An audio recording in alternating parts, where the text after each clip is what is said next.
Hey everyone, welcome back to the channel, and thank you for joining us again. Tonight we're diving into one of the most haunting disasters ever captured on film, the Hindenburg tragedy of 1937. Imagine it, the world's largest airship, a floating luxury palace in the sky, suddenly engulfed in flames in just 34 seconds. Passengers leapt for their lives, families screamed in terror, and a stunned radio announcer uttered those unforgettable words, "Oh, the humanity!" It was the night that ended the dream of passenger airships forever and reshaped the future of aviation. Stay with me, because this is not just the story of a crash, it's the story of ambition, hubris, and how one disaster changed the way we fly today.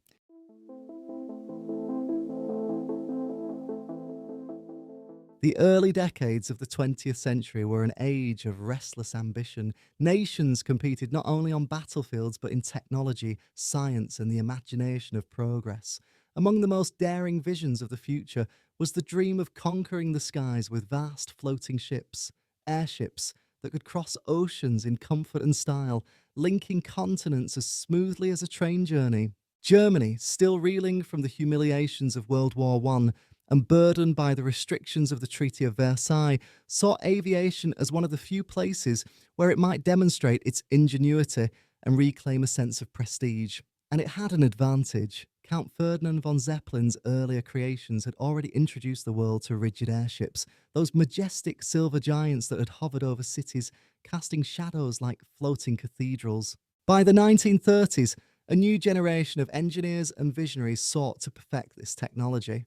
The Zeppelin company, under Dr. Hugo Eckener, pursued the dream with almost religious zeal. Eckener was no ordinary manager.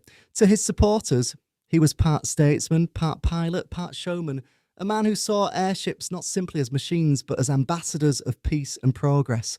It was in this atmosphere that the Hindenburg was conceived. Officially named LZ-129, it was christened in honour of Paul von Hindenburg, Germany's revered field marshal and former president. From the start, it was intended as a marvel, the largest airship ever built, a vessel that would dwarf all its predecessors. Measuring 803 feet long, longer than the Titanic, and with a diameter of 135 feet, the Hindenburg was a flying leviathan, its silvery skin reflecting the sun as if it were stitched from light itself. Inside, the airship offered a world few could have imagined belonged to the skies. Passenger decks contained promenades with sweeping windows, elegant dining rooms with white tablecloths, a smoking lounge ingeniously designed to keep fire risks at bay, and private cabins outfitted with beds instead of bunks. It wasn't just transportation, it was meant to be a floating luxury hotel, a symbol that Germany could create something no other nation dared attempt. And yet, for all its luxury, the Hindenburg's heart contained a flaw known to every engineer involved: hydrogen. Unlike helium, which was rare, expensive, and tightly controlled by the United States, hydrogen was plentiful. It was also highly flammable. Every cubic metre of lift inside the Hindenburg came from this volatile gas, stored in 16 massive cells that stretched from nose to tail. Still, the risk was played down. In the 1930s, airships had already crossed the Atlantic dozens of times, including the Hindenburg sister ship, the Graf Zeppelin. To many, the dangers seemed manageable, even theoretical. After all, the Hindenburg was more than just technology, it was propaganda. In the eyes of the Nazi regime, it represented German mastery, modernity, and prestige. The swastika emblazoned on its tail fins turned it into a flying billboard, one that would show the world the power of the Reich. Yet, while politics claimed the airship as its trophy, those who built and flew it had far more personal stakes. Engineers like Ludwig Knorr spent years poring over designs, convinced they were bringing humanity into a new era of travel. Pilots, such as Captain Max Pruss and Captain Ernst Lehmann, carried both the pride of their profession and the heavy burden of responsibility for lives on board. And the passengers who bought tickets for transatlantic crossings, businessmen, celebrities, immigrants, families, believed they were stepping into the future itself, where the ocean could be crossed not in days of seasickness, but in less than 3 nights of elegance. There would also be families like the Doers, emigrating with hopes of starting a new life in the United States. They weren't aristocrats or politicians, they were ordinary people who saw in the Hindenburg a passage to opportunity. For them, stepping into the ship's cabins was like boarding a dream. Among those future passengers would be Margaret Peggy Morrison, a young American teacher, returning home from Europe after visiting relatives. For her, the Hindenburg wasn't just a mode of travel, it was an adventure, a chance to write letters to her students about how it felt to sip coffee while watching the Atlantic waves pass beneath her from thousands of feet in the air.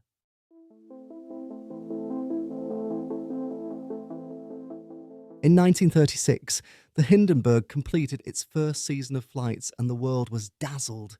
Newspapers raved about the giant airship that crossed the Atlantic with a precision and comfort ocean liners couldn't match.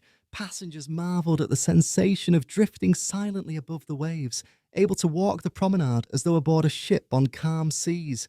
The era of the airship seemed finally to have arrived. By the spring of 1937, excitement was high for the Hindenburg's second season. Tickets were selling fast, its reputation was growing, and the company had every reason to believe this would be the year the airship firmly established itself as the future of air travel. On May 3rd, 1937, the Hindenburg left Frankfurt on its first North American voyage of the season, bound for Lakehurst, New Jersey. On board were 97 souls, 36 passengers, and 61 crew. They had no idea that within days, the Hindenburg would not just make history, it would end the age of airships forever. On the morning of May 3rd, 1937, the airship Hindenburg rose gently from its massive hangar in Frankfurt. The departure was almost ritualistic, a blend of spectacle and engineering precision.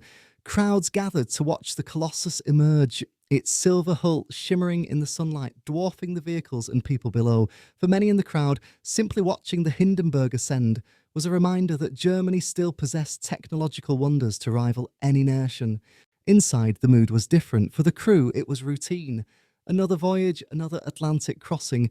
But for the passengers, boarding the Hindenburg was more like stepping into a palace suspended in the air. As the ship slowly gained altitude, the vibration of its four Daimler-Benz diesel engines thrummed through the metal framework, steady and reassuring. These engines, each mounted in external gondolas, were powerful but not deafening. Passengers inside the main decks could carry on conversations in normal voices, marvelling at the comfort compared to the roar and turbulence of airplanes. The ship's interior stretched across two passenger decks, long corridors of cabins with porthole windows, dining salons, lounges and promenades lined with large windows where one could gaze out at the shrinking world below. Unlike the cramped quarters of an airplane, the Hindenburg offered space. You could stroll, read a book, even sit at a piano in the lounge. For Margaret Peggy Morrison, the American teacher, the first hours aboard felt dreamlike. She leaned against the glass of the promenade window and watched the green patchwork of German countryside slowly fade into a blur. She scribbled a note into her diary. It feels as though I'm inside a floating city, detached from Earth, yet never adrift. The passengers mingled quickly. Wealthy businessmen in tailored suits sipped coffee in the dining salon, while tourists admired the novelty of taking breakfast thousands of feet in the air. There was a cosmopolitan feel aboard, Americans, Germans and Europeans, each with their reasons for crossing. For some it was commerce, for others family reunions, and for a few, like the Doer family, it was the pursuit of a new beginning. The Doers, Father Carl, Mother Anna, and their two young children were wide-eyed with excitement. Carl kept his camera close, photographing everything: the promenade deck, the children playing cards, the view of the Rhine far below. For him, this voyage was more than transport, it was a milestone in his family's journey to America. Meanwhile, in the control car slung beneath the nose of the ship, Captain Max Pruss and his officers checked instruments and maps. The Hindenburg was a leviathan, but navigating it required delicate precision. Every shift of ballast, every adjustment of speed, every subtle change of wind could affect its course. The Atlantic was unpredictable, and though the ship was large, it was not invincible. Dr. Hugo Eckener, the Zeppelin company's president, was not aboard this flight, though he often was. His absence placed full responsibility on Pruss, a seasoned captain who had logged countless hours in airships, but carried the weight of this voyage heavily. With 97 lives aboard, he knew the world was watching. As the Hindenburg moved westward, passengers settled into the rhythm of life at altitude. Meals were a highlight, served in the elegant dining salon on white tablecloths with china stamped with the Zeppelin crest. Breakfasts of rolls, butter and jam, lunches of roast meats and vegetables, dinners with fine wines and desserts. The novelty of enjoying such meals while drifting thousands of feet over the ocean was not lost on anyone. Perhaps the greatest luxury, however, was the smoking lounge. Against all logic, the designers had included this space for passengers who could not imagine travel without tobacco. Enclosed by an airlock and guarded by strict supervision, the lounge became a social hub where businessmen puffed cigars and debated politics, while glancing through the windows at the endless horizon. Evenings aboard the Hindenburg were serene. The promenade windows revealed sunsets blazing over the Atlantic, fiery reds dissolving into purple seas. In the cabins, passengers tucked into their bunks with books and letters, lulled by the faint thrum of the engines. For children like the Doer kids, the voyage felt like a grand adventure, their imaginations stirred by the idea of being weightless travellers in a flying palace. But not everything aboard was a leisure.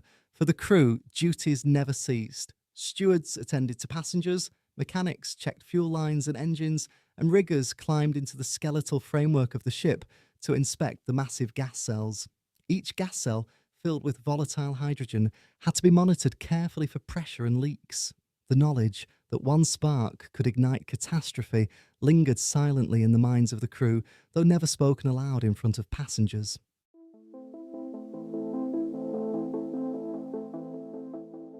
On the second day of the voyage, weather turned less friendly. Atlantic storms swirled below with dark clouds and flashes of lightning illuminating the sea. The Hindenburg, flying above much of the turbulence, swayed gently but steadily. Some passengers felt seasick, though far less than they would have on an ocean liner tossed by waves. Captain Pruss ordered a higher altitude to avoid the worst of the weather, the airship sliding smoothly into calmer skies. From the promenade, Margaret Morrison marvelled at the sight of lightning storms below. Like the gods are throwing fire into the sea, she wrote in her diary, but beneath her awe was a flicker of unease.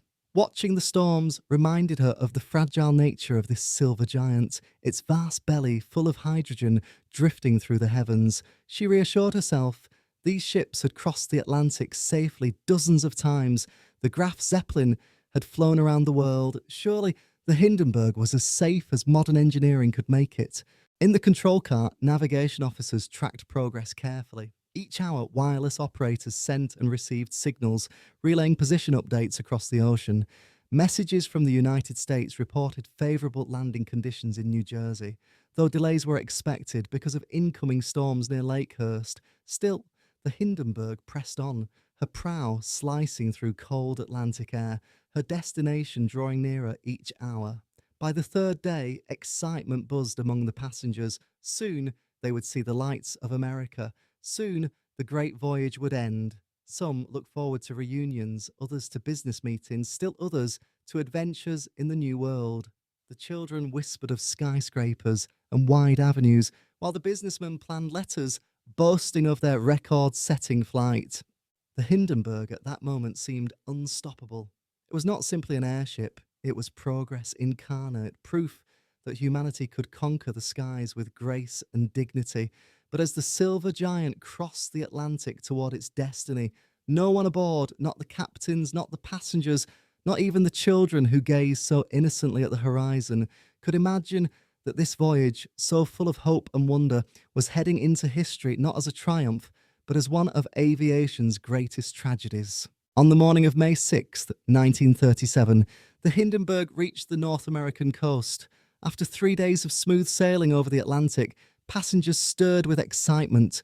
There was something symbolic about that first glimpse of land. After days of endless ocean, America, their destination, was finally within reach. From the promenade windows, passengers pressed their faces to the glass as the outline of Newfoundland appeared in the haze. Some pointed out fishing boats below, dwarfed by the enormity of the skyship overhead. For those who had never crossed the Atlantic before, the view was surreal. They weren't arriving by steamship, as millions had before them, but by air, descending from the clouds in a silver leviathan. Inside the cabins, bags were packed, letters finished, and cameras readied. The Doer family's children grew restless, bouncing with excitement at the idea of seeing America for the first time. Carl Doer promised them a photograph once they were near New York, picturing his family framed against the distant skyline. Margaret Morrison, too, prepared herself. She had written in her diary each day, recording the sensations of the voyage, the marvel of meals in the sky, the conversations with fellow travellers. Now she looked forward to sending these pages home, proof that she had not only crossed the ocean, but done so in a way few people in history ever would. In the control car, the officers of the Hindenburg were focused on more pressing matters. The weather over the eastern United States was unstable. Storms lingered along the coast, with heavy rains sweeping across New Jersey. Reports from Lakehurst Naval Air Station warned that the landing would likely be delayed until conditions improved. For Captain Max Pruss, delays were not unusual, but they were frustrating. Airships could stay aloft for days if needed, yet every hour spent circling meant more stress on crew and passengers alike. By midday, the Hindenburg cruised south along the American coast, her silver skin gleaming in the intermittent sunlight. The crew guided the ship inland, passing over Boston, then over Connecticut and New York. On the ground below, thousands of people looked up in awe, pointing at the massive vessel drifting silently overhead. Newspapers had advertised the Hindenburg's arrival, and crowds gathered in open fields and city rooftops to glimpse the marvel. To see an airship of that size floating in the sky was like seeing the future descend into the present. For many, the Hindenburg's approach was not just spectacle, it was personal. Families of passengers gathered at Lakehurst, waiting eagerly for loved ones they had not seen in months or years. Among them stood businessmen ready to meet German associates, journalists hoping for interviews, and aviation enthusiasts who travelled miles simply to be present. Yet, as the Hindenburg reached New York City, conditions still made landing impossible. Captain Pruss decided to hold the ship aloft and circle slowly inland. The massive airship drifted gracefully above Manhattan, giving passengers views they would never forget. From the promenade, people gasped as the skyline of New York came into sight. The Empire State Building rose like a needle into the sky, its spire piercing the clouds. The Chrysler Building glinted in the sunlight, while bridges stretched across the rivers like steel ribbons. Margaret Morrison pressed her hand against the glass, overwhelmed. "I feel as though we hover above the beating heart of the world," she whispered to another passenger. Carl Dorr readied his camera, capturing his children smiling with skyscrapers in the background. He imagined showing the photographs to relatives, proof that they had arrived in America in the grandest way imaginable. For the German crew, however, the sight of New York carried another weight. The voyage was meant to showcase German engineering, to remind the world that Zeppelin travel was still the pinnacle of refinement. Each successful landing strengthened that image, but as the Hindenburg circled, the crew grew restless. Fuel reserves were sufficient, but the longer they waited, the greater the chance of complication. By late afternoon, reports suggested that storms were easing over Lakehurst. Captain Pruss gave the order to proceed south toward New Jersey. The airship turned slowly, her massive body angling away from New York Harbour. Passengers gathered at the windows one last time for a glimpse of the skyline before the city slipped into the distance. As the Hindenburg approached New Jersey, evening shadows lengthened. Below, fields and forests passed in silence, dotted with small towns. The great silver ship cast its shadow over farms and roads, startling livestock and drawing curious gazes upward. At Lakehurst, ground crews prepared for the landing. Dozens of sailors and station workers gathered, ropes and mooring equipment at the ready. The landing field stretched wide and flat, surrounded by hangars and open ground. But though the storms had passed, the air was still damp and gusts of wind shifted unpredictably. Just before 7 p.m, the Hindenburg came into sight. For the crowd assembled at Lakehurst, the moment was electric. The airship glided low over the treetops, engines humming, its sheer size awe-inspiring. Cameras clicked, and children pointed excitedly as the ship turned into its final approach. On board, passengers felt the familiar descent. The ship's nose tilted gently downward, ballast water was released in measured bursts, and the hum of engines slowed. Many passengers gathered their belongings, expecting to disembark within the hour. Some even leaned from windows, waving at the crowd below. Margaret Morrison carefully folded her diary and tucked it into her bag. Feeling the anticipation rise in her chest, the Doer children clutched their father's hands, eager to run onto American soil. Crew members tightened straps, secured equipment, and prepared for the delicate ballet of landing an airship. Everything seemed to be proceeding as planned. The Hindenburg, after thousands of miles across the ocean, was minutes away from a successful arrival, yet hidden in the damp air of that New Jersey evening, in the tension of hydrogen-filled cells and shifting winds, lay the seeds of disaster. The moment of triumph was about to twist into tragedy. At 7:21 p.m, the Hindenburg hovered above the Lakehurst landing field. The crowd below stared upward in awe as the enormous ship slowed its engines and dropped its nose toward the mooring mast. Ground crews in white uniforms ran across the grass, ready to catch the thick landing ropes that dangled from the belly of the airship. From the promenade windows, passengers leaned out to wave. Children pointed at the sailors below, shouting with excitement. The Doer children pressed their faces to the glass, laughing as the ground grew closer. For Margaret Morrison, it was the final moment of wonder before the voyage would end. She scribbled one last note in her diary: "We are nearly home." Inside the control car, Captain Max Pruss and his officers issued a steady rhythm of commands. Engines ahead, engines back, nose down 2 degrees.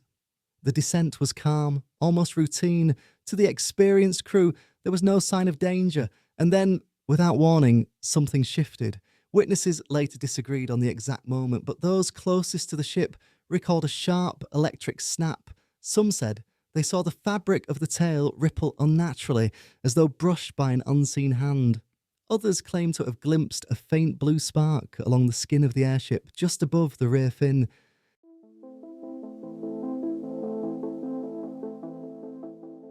At 7:25 p.m, the world erupted. A blinding flash of orange and blue fire ripped open the Hindenburg's tail. Flames surged upward in a split second, devouring the hydrogen cells inside. Passengers barely had time to gasp before the inferno swept through the ship. The explosion roared like thunder, a sound that witnesses described as a cannon fired directly overhead.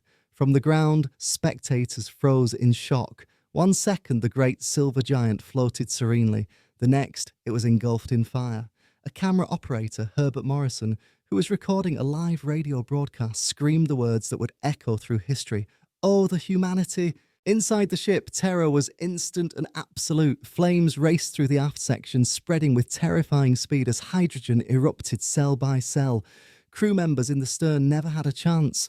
The fire swallowed them in seconds. Passengers in the cabins forward of the flames clutched their belongings, screamed and scrambled for exits as the ship lurched violently downward. The Hindenburg buckled in midair, its massive frame tilted nose up, the tail collapsing as fire tore through its skin. From the promenade windows, passengers could see the ground rising fast. Some leapt from windows in desperation, hurling themselves into the void before the ship hit the earth. Others froze, paralysed by fear, unable to comprehend the speed of their descent.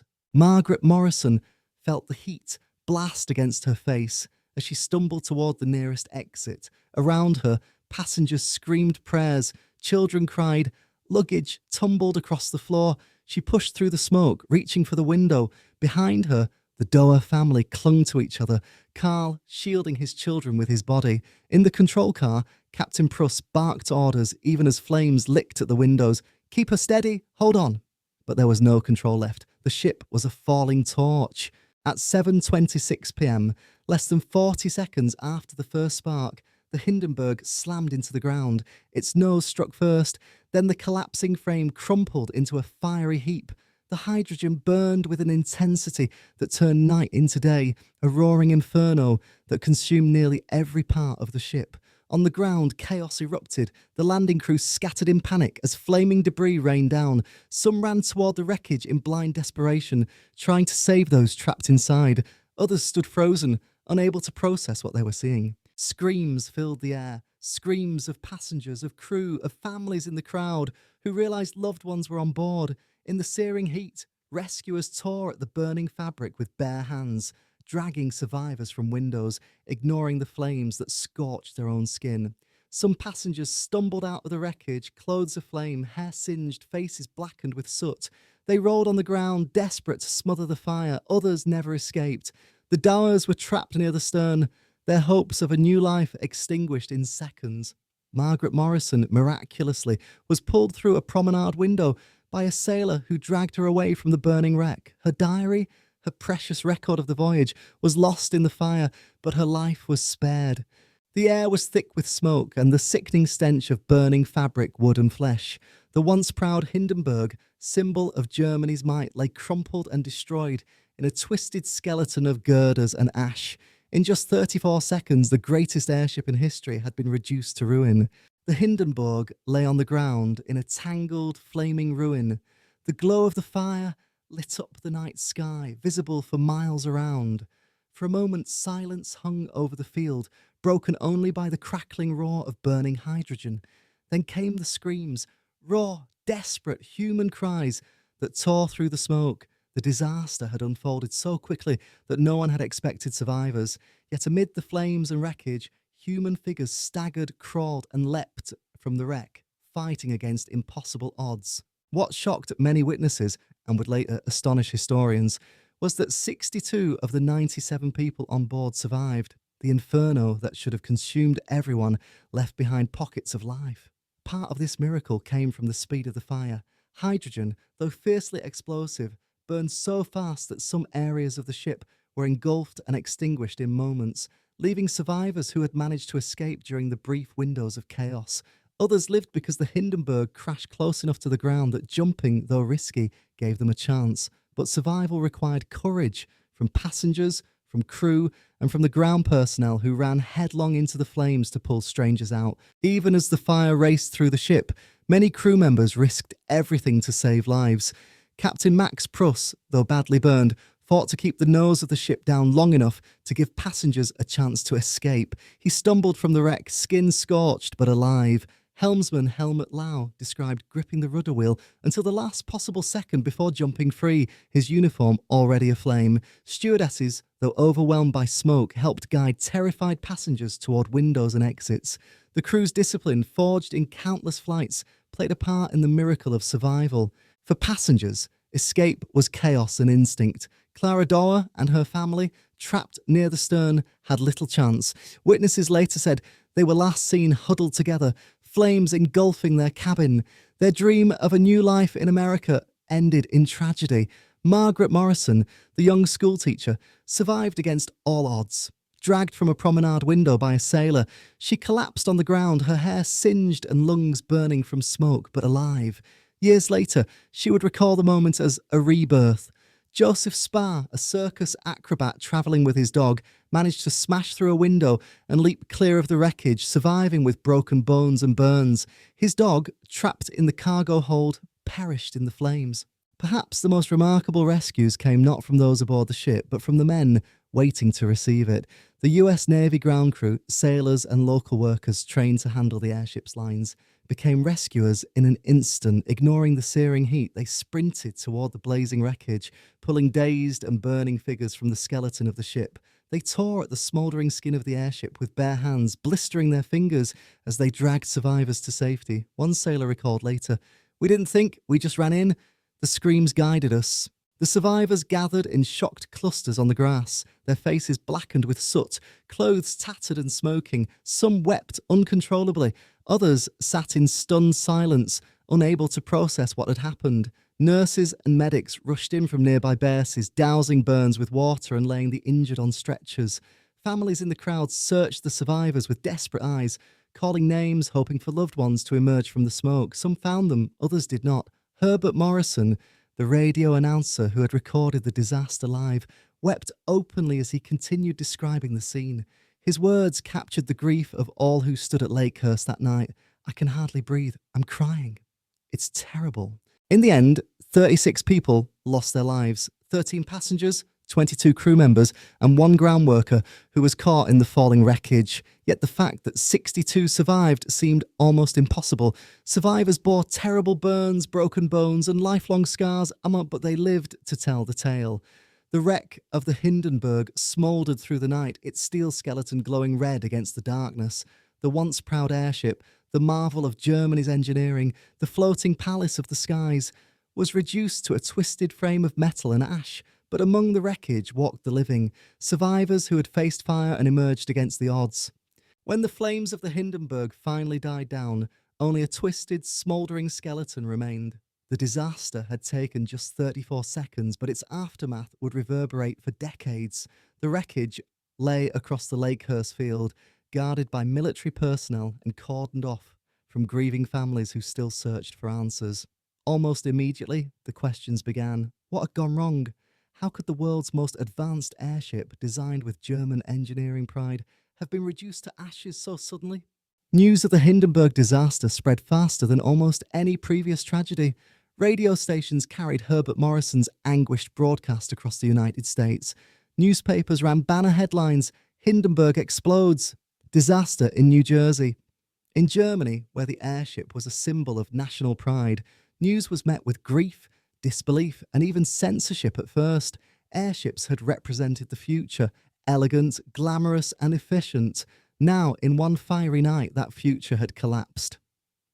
Two major investigations were launched, one in the United States by the US Commerce Department and another in Germany by the Luftschiffbau Zeppelin Company and the Nazi government. Both sides were eager to find an explanation and to protect their reputations.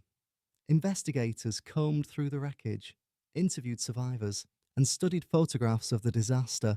Witnesses reported seeing a bright spark or flame near the tail just before the explosion. Some swore it had been lightning, others thought they had seen sabotage. The most widely accepted theory at the time, and still held by many experts today, was that static electricity ignited leaking hydrogen. The Hindenburg had been flying through thunderstorms earlier in the day, which may have charged its outer skin with static electricity. As the ship lowered its landing lines at Lakehurst, the grounding process may have triggered a spark. At the same time, hydrogen was likely leaking from a gas cell near the stern, possibly due to a broken wire or damaged support. When spark met hydrogen, the result was inevitable: fire and catastrophe. Yet the idea of sabotage lingered. Germany in 1937 was under Adolf Hitler's rule, and tensions with the United States were rising. Could anti-Nazi activists, foreign agents, or even crew members have planted a bomb? The theory had some fuel. The Hindenburg carried high-ranking Nazi officials and wealthy passengers, potential targets. Security was tight but not flawless. The airship had been open to visitors before departure. The speed of the fire made some suspect an accelerant, not just hydrogen. However, no clear evidence of sabotage was ever found, and the theory faded into speculation. The disaster also reignited debates over hydrogen. Why had the Germans chosen such a dangerous gas? The answer was partly political. Helium, the safe alternative, was controlled almost entirely by the United States. Because of international tensions, the US had refused to sell helium to Nazi Germany. Forced to rely on hydrogen, flammable and volatile, the Zeppelin company gambled with safety. The Hindenburg proved that gamble deadly. Some modern investigators argue that the Hindenburg's outer fabric, coated with a mixture of iron oxide and aluminum powder, may have been more flammable than previously admitted. In essence, the ship's skin could have acted like rocket fuel, accelerating the flames once they started. Others point to poor maintenance or human error. After dozens of safe flights, complacency may have set in. The Zeppelin company had begun believing their airships invincible, until Lakehurst proved otherwise. After months of investigation, the US and German reports both stopped short of absolute certainty. The official cause was listed as a leak of hydrogen gas, ignited by an electrical discharge, likely static electricity. Sabotage was considered but ruled out due to lack of evidence. The final truth may never be known, but the conclusion satisfied enough to close the case. For the public, the science mattered less than the spectacle. The sight of the Hindenburg consumed by fire, replayed in photographs and Morrison's broadcast, seared itself into collective memory. Trust in airships evaporated overnight. Passengers cancelled reservations. Zeppelin projects were abandoned. Even before the reports were finalised, the age of the giant dirigible was over. Airplanes, faster and now safer, would soon replace airships as the future of transatlantic travel. The Hindenburg's fall marked the end of an era. By the close of 1937, the wreckage at Lakehurst had been cleared away, the twisted girders sold for scrap, but the questions lingered, and the shadow of the fire stretched far beyond New Jersey's fields.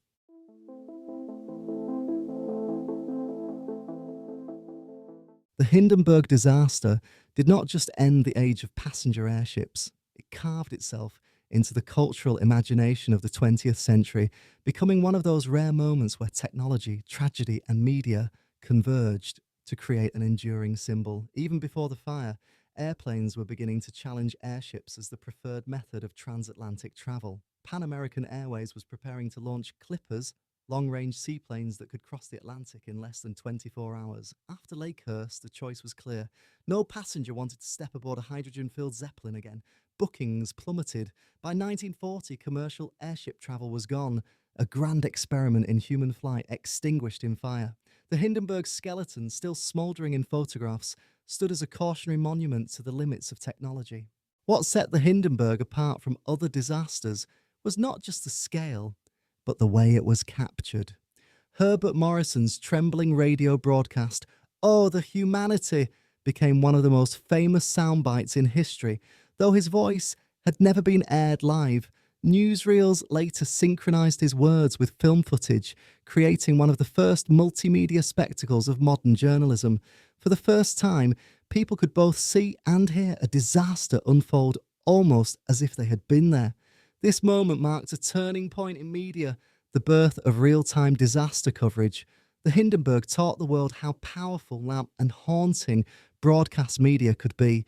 For many, the Hindenburg symbolized more than an airship accident. It embodied the arrogance of believing technology could conquer all limits.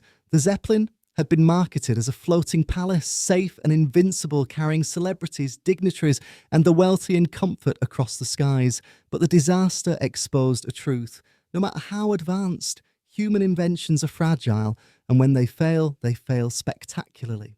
The image of the Hindenburg burning became a metaphor for ambition undone by its own risks, a lesson that would echo in later tragedies like the Challenger explosion or the sinking of the Titanic. For survivors, the disaster never truly ended. Some carried physical scars for life, others lived with the trauma of those 34 seconds replaying in their minds.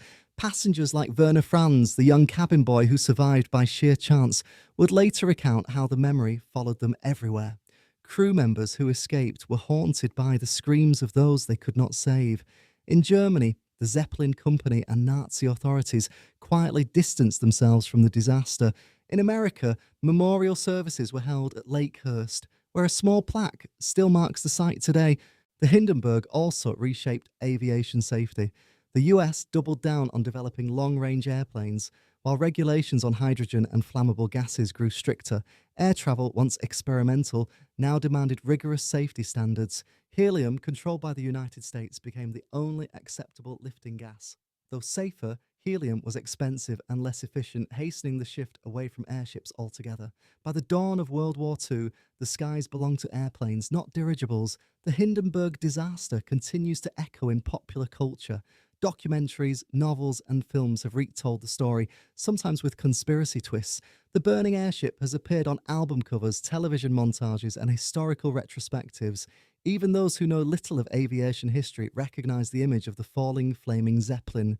It has become shorthand for sudden catastrophe, the moment when grandeur collapses in seconds. In the end, the Hindenburg left behind more than wreckage.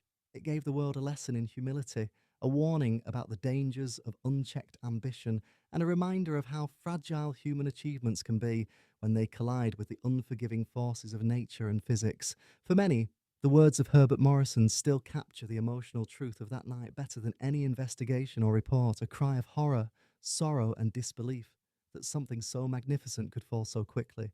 The Hindenburg was supposed to be a triumph of modern engineering. Instead, it became an icon of disaster, forever frozen in flame and memory.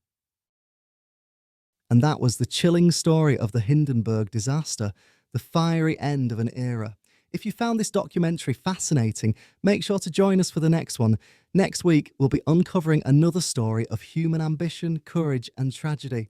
The race to the South Pole and the doomed Scott expedition of 1911. It's a tale of endurance, obsession, and a heartbreaking fight against the frozen wilderness. In the meantime, don't forget to explore our channel. Thank you so much for watching, thank you for supporting the channel, and I'll see you in the next video.